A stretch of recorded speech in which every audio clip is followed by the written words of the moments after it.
പൊതുജനങ്ങളുടെയും യാത്രക്കാരുടെയും സുരക്ഷ മുൻനിർത്തി ചെറുപുഴ ബസ് സ്റ്റാൻഡിൽ അപകട ഭീഷണി ഉയർത്തിയിരുന്ന മരം ചെറുപുഴ ഗ്രാമപഞ്ചായത്തിന്റെ നേതൃത്വത്തിൽ മുറിച്ചുമാറ്റി. ബസ് സ്റ്റാൻഡിന്റെ പരിസരത്ത് നിലകൊണ്ടിരുന്ന ഈ മരം ഏറെക്കാലമായി അപകട സാധ്യത സൃഷ്ടിക്കുന്നതായി നാട്ടുകാർ ചൂണ്ടിക്കാട്ടിയിരുന്നു. ഏതാനും ദിവസങ്ങൾക്ക് മുമ്പ് ഇതിന് സമീപത്തുണ്ടായിരുന്ന മറ്റൊരു വലിയ മരം ശക്തമായ കാറ്റിലും മഴയിലും ബസ് സ്റ്റാൻഡിലേക്ക് മറിഞ്ഞു വീണ സംഭവം പ്രദേശത്ത് ആശങ്കയ്ക്ക് ഇടയാക്കിയിരുന്നു.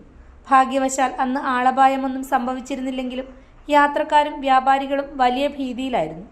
ഈ സാഹചര്യത്തിലാണ് ബസ് സ്റ്റാൻഡിൽ അവശേഷിച്ചിരുന്ന അപകട ഭീഷണിയുള്ള മരം കൂടി അടിയന്തരമായി മുറിച്ചുമാറ്റാൻ ചെറുപുഴ ഗ്രാമപഞ്ചായത്ത് തീരുമാനിച്ചത്. പഞ്ചായത്ത് അധികൃതരുടെ മേൽനോട്ടത്തിൽ സുരക്ഷാ മാനദണ്ഡങ്ങൾ പാലിച്ചുകൊണ്ടാണ് മരം മുറിച്ചു നീക്കിയത്.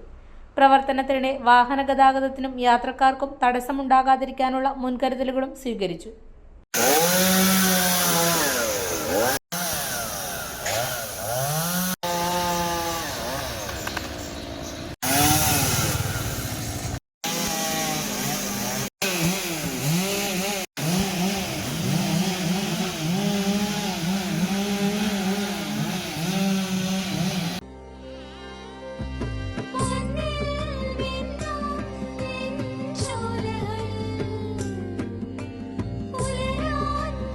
ഇതെനിക്ക് തരുമോ?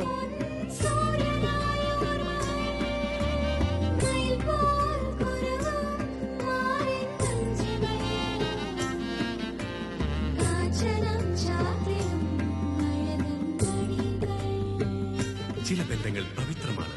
കണ്ണും നിറയും മനസ്സും നിറയും. സ്വന്തം ജോസ്കോ ജ്വല്ലേഴ്സ്. ഇനി സംശുദ്ധമായ സ്വർണം ചെറുപുഴ.